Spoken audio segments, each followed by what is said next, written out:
یہ واقعہ ہزاروں دفعہ سنا چکا ہوں، ہر دفعہ ہی ایسے رونے بیٹھ جاتا ہوں کہ پھر میں وہاں نہیں کھڑا ہوتا، پھر میں وہاں ابوا پہنچ جاتا ہوں، میں دیکھتا ہوں 6 سال کی عمر میں میرے نبی کو اللہ نے یہاں اتنا بڑا امتحان دیا کہ جنگل میں ماں کو موت دے دی، 25 سال کی عمر میں ماں مر گئی، اچانک مر گئی، کوئی بیماری نہیں، کچھ نہیں، جس کو آج ہم ہارٹ اٹیک کہتے ہیں، ہارٹ فیلئر کہتے ہیں۔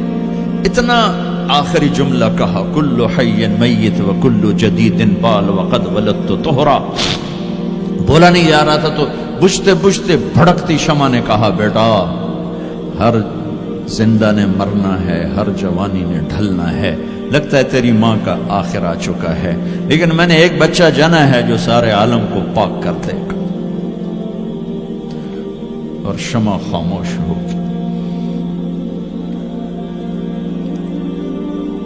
کس طرح انہیں دفن کیا، میں وہاں کھڑا یہی سوچتا رہا کہ یہاں قبر بنائی کیسے ہوگی، پتھر ہیں، کوئی لوگ گزرے ہوں گے یا پتھر جوڑ کے۔ جب ایمن نوکرانی ساتھ ہیں، وہ ان کو لے کر نیچے اتری، اونٹنی کے قریب پہنچی تو آپ نے ہاتھ چھڑایا اور پھر بھاگے، پہاڑی پہ چڑھ گئے۔ ایمن پیچھے گئیں تو وہ منظر تھا کہ شاید اس وقت عرش بھی رو رہا ہوگا۔ اللہ کے نبی نے ماں کی قبر کو چمٹایا ہوتا سینے کے ساتھ، قبر پہ سے گرے پڑے، اور جب ایمن قریب آئیں تو وہ نوحہ کہہ رہے تھے کہ پتھر بھی پگھل رہے تھے کہ ماں جی آپ کو تو پتا تھا آپ کے سوا میرا کوئی نہ تھا، آپ مجھے چھوڑ کے کیوں چلے گئے، آپ مجھے چھوڑ کے کہاں چلے گئے۔ ایمن نے اٹھانا چاہا، انکار کر دے گا، میں نہیں جاتا، میں نہیں ماں کو چھوڑ کے جاتا، کھینچ کے لے گئی، گھسٹتا ہوا بچہ پہاڑ سے اتارا۔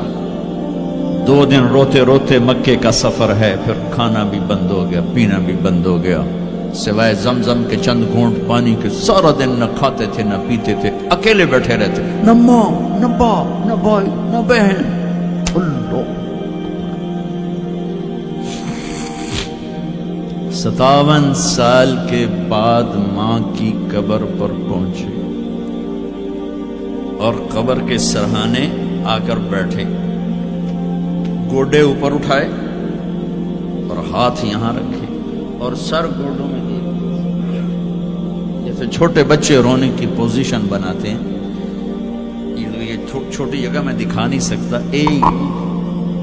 اور پھر جو رونا شروع کیا، اتنا روئے کہ ساری داڑھی سارا سینہ آنسو سے بھر گیا، جیسے کوئی معصوم بچہ، جیسے 6 سال کا محمد رو رہا صلی اللہ علیہ وسلم، اتنا روئے کہ وجود ہل گیا، اور پھر فرمایا کہ میں آگے نہیں جاؤں گا، میں رات یہیں رہوں گا۔ تم کیا جانو رشتے کیا ہوتے ہیں، تمہیں صرف پونڈ گننے آتے ہیں، تم سے مراد میں بھی اور سارے بھی، کہ ناراض نہ ہو جاؤ، ساری امت کا یہی حال۔ رات وہاں گزاری، ہائے کیا کہہ رہے ہیں، کاش میری ماں کبھی ہوتی، میں ایسی خدمت کرتا کہ بریڈ فورڈ والے بھی یاد کرتے ہیں، میں ایسی خدمت کرتا کہ میں عشاء کی نماز کے مصلی پر کھڑا ہوتا اور سورۃ فاتحہ پڑھ رہا ہوتا، اور پھر ادھر سے میری ماں کہتی محمد، تو میں نماز توڑ کے کہتا لبیک اماں جی، ماں جی حاضر ہوں، ماں جی حاضر ہوں۔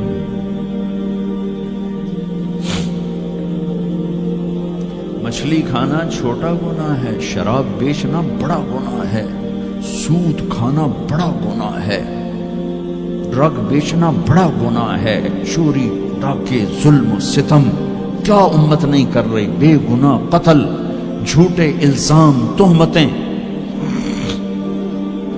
کیا حشر کر دیا جنید جمشید کا، یہ اسلام ہے۔ اتنے نیک انسان، 17 سال سے اللہ کا نام لینے والا، اس پہ گستاخ کی تہمتیں، یہ امت کیا منہ دکھائے گی اللہ اس کے رسول کو، کہ جس نے منافقوں کو سینے سے لگایا، عبداللہ بن ابی جیسوں کے جنازے پڑھ دیں. کہاں چلے گئے, کہاں ڈوب گئے؟ اتنا زوال, اتنی اندھیری رات ہے کہ امید ہی ختم ہو گئی کہ پتہ نہیں دن بھی چڑھے گا.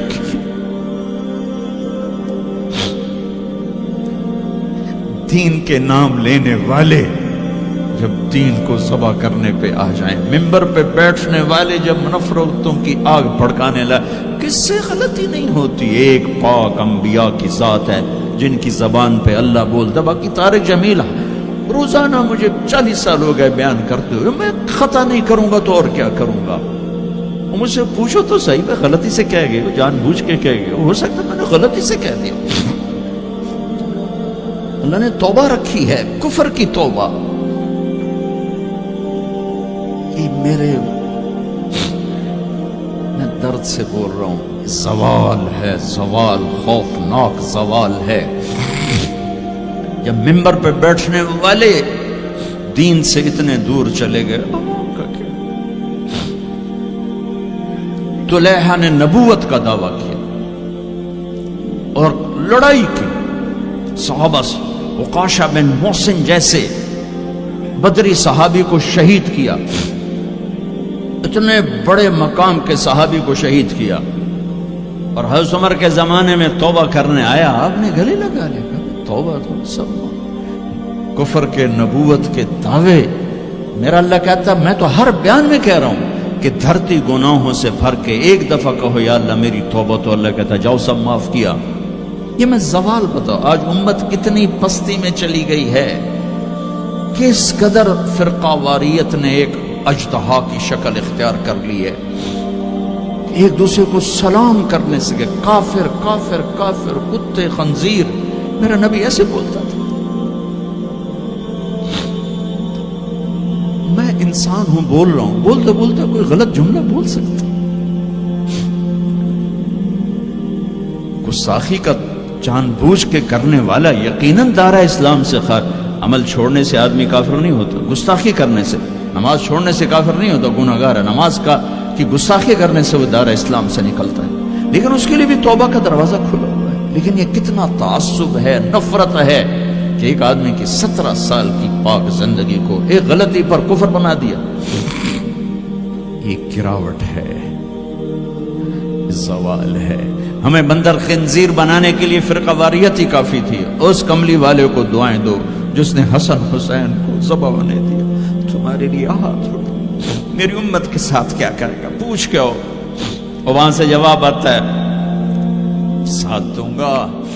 ایک لمحہ جہاں سانس کا تار ٹوٹتا ہے, اس کے اگلے لمحے طارق جمیل ہٹ کر میت آ جاتا, مولانا ہٹ کے ڈیڈ باڈی آ جاتا, ہاتھوں سے اٹھا کر زمین کی تہ میں دبا کے واپس آ کر. کسی کو یاد نہیں ہوتا کوئی ماں تھی جو راتوں کو تڑپتی تھی, کہیں بھی کوئی یاد نہیں کرتا کہ کوئی تھا, کسی کو یاد نہیں آتا ہے. یہ بے رحم دنیا کا بے رحم قانون ہے. لہذا جنہوں نے بے وفائی کرنی ہے ان کے لیے اس وفاؤں والے اللہ کو نہ چھوڑو. جنہوں نے بے وفائی کرنی ہے ان کی وجہ سے وفاؤں والے محمد مصطفیٰ صلی اللہ علیہ وسلم کا دامن مت چھوڑو.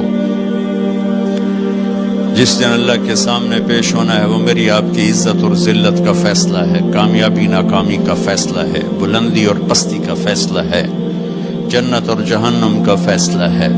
یہاں چیزوں کو تولا جاتا ہے, لوگوں کو ڈالر میں تولا جاتا ہے, سونے چاندی میں تولا جاتا ہے, گاڑیوں گھر میں تولا جاتا ہے.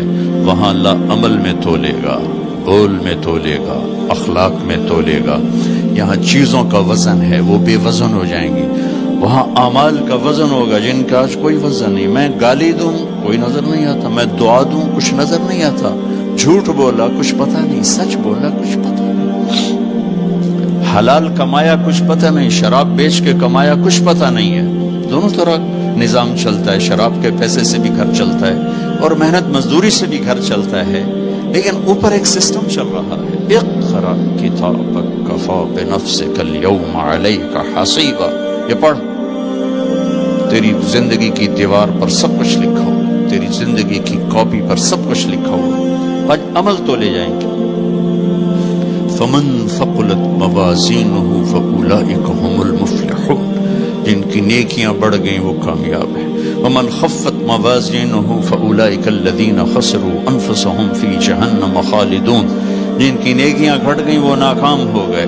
یا ویلنا من بعثنا من مرقدنا، کہیں گے ہائے ہم اٹھائے ہی نہ جاتے، ہم اٹھائے ہی نہ جاتے۔ تو جب کسی کا اعلان ہوگا کس کی نیکیاں گھٹ گئی، میرے نبی نے فرمایا کہ اس دن کا سب سے خوفناک ٹائم، سب سے خوفناک پیریڈ ہے جب اللہ بلائے گا طارق جمیل کو بلاؤ، زینب کو بلاؤ، فاطمہ کو بلاؤ، سکینہ کو بلاؤ، اسلم کو بلاؤ، شاہد کو بلاؤ، آتیتک، خولتک، انعمت علیک، تین باتیں اللہ فرمائے گا، تجھے دیا اور بہت کچھ دیا اور موت تک دیا۔ ماذا صنعت فیہا، آج کیا کر کے آئے ہو، کیا لائے ہو؟ نہ جھوٹ بول سکتا ہے نہ بھاگ سکتا ہے۔ این المفر، کدھر جاؤں؟ تو جس کا نصیب ہارا اس دن اور اس کی نیکیاں گھٹ گئیں اور اس کے گناہ بڑھ گئے تو ایک اعلان ہوگا، فلاں فلاں کا بیٹا بیٹی قد خفت موازینہ، نیکیاں گھٹ گئیں، شقی شقا، ناکام ہوگی۔ اللہ ہم سب کو اس ناکامی سے بچائے۔ یہ سب کچھ ہونے والا ہے، میں تھوڑا سا بتانا چاہتا ہوں کہ ہم کہیں آنکھیں بند کر کے نہ موت آ جائے۔ جب اس کی نیکیاں کم پڑیں گی تو مرد ہے یا عورت، اللہ کا اعلان ہوگا خذوہ، گرفتار کر لیا جائے۔ یہاں پولیس آتی ہے، ادھر سے پکڑ دو، یہاں ہاتھ کر لے۔ اللہ کی پولیس آئے گی، یہاں سے نہیں پکڑیں گے، مجھے دیکھیں، یہاں ہاتھ ڈالیں گے، یہاں ایک فرشتہ یہاں ہاتھ ڈالیں گے، یوں کرے گا، یوں، یہ سارا جبڑا نکل کے وہاں تک چلا جائے گا اور ایسے گرے گا کلا بازیاں کھا تو پھر اٹھ کے کہے گا رحم کرو، رحم کرو۔ وہ کہیں گے رحمان نے رحم نہیں